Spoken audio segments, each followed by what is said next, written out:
kasih karunia Tuhan akan diterima oleh si pelaku firman-Nya, sehingga akan banyak peluang juga bantuan yang irasional datang walau dalam situasi dan kondisi krisis ekonomi.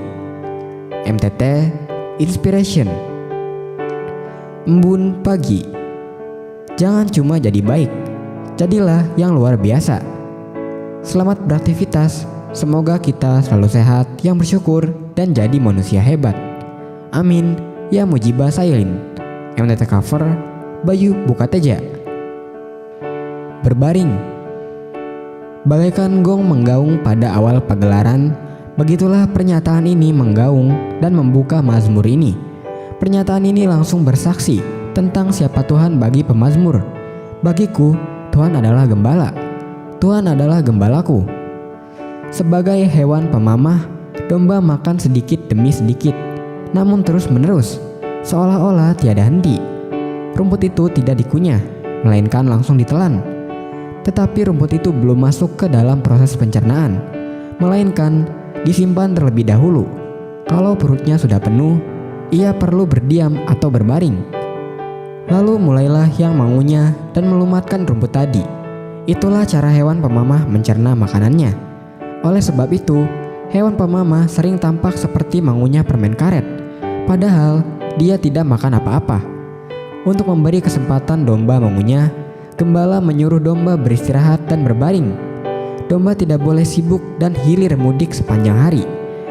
Demi kebaikan kita sendiri, Tuhan mencegah kita untuk menjadi terlalu sibuk. Tidak baik mengisi hidup hanya dengan kesibukan, sampai kita lupa mencerna arti hidup itu sendiri. Sediakan waktu untuk diam dalam hadiratnya, menikmati kehadirannya, dan temukan kedamaian di dalamnya, dan itulah yang Tuhan mau. MTT Cover, Purwoto, Jakarta. Memilih orang baik. Waspada terhadap orang-orang yang di sekitarmu, dan hati-hatilah berbicara dengan mereka. Seperti engkau melihat garam dan gula yang sama-sama putihnya, tapi ketika engkau mengecap, maka engkau akan tahu mana yang manis dan mana yang asin. Begitu juga dalam kehidupan ini, engkau akan tahu mana yang tulus dan mana yang jahat ketika engkau sudah menjalaninya.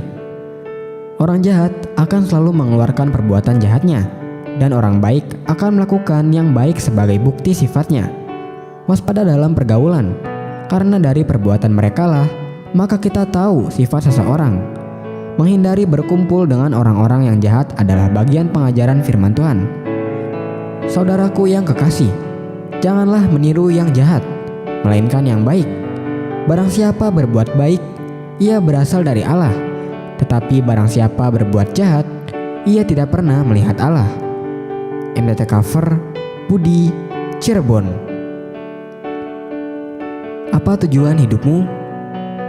Pastikan tujuan hidupmu adalah berujung damai sejahtera, sukacita, dan keselamatan. Dalam hidup manusia pasti ada keinginan yang menjadi tujuan hidupnya. Tanpa tujuan, maka hidup akan hampa dan sia-sia. Firman Tuhan menuliskan ada dua jenis keinginan yang menjadi tujuan manusia, yaitu manusia berkeinginan duniawi dan manusia berkeinginan rohani. Manusia rohani fokusnya untuk menjadi serupa dengan firman Tuhan. Ciri manusia rohani adalah berbuah roh. Tapi buah roh ialah kasih, sukacita, damai sejahtera, kesabaran, kemurahan, kebaikan, kesetiaan, kelemah lembutan, penguasaan diri. Tidak ada hukum yang menentang hal-hal itu. Tentukan pilihanmu. Apa yang menurutmu terbaik, maka jalanilah, dan tekuni itu dengan kesungguhan hatimu. MTT Cover, Cipto, Purwokerto. Firman Tuhan. Dosa-dosaku pada waktu muda dan pelanggaran-pelanggaranku janganlah kau ingat, tetapi ingatlah kepadaku sesuai dengan kasih setiamu, oleh karena kebaikanmu, ya Tuhan. MTT Cover, Sulaiman, Cirebon.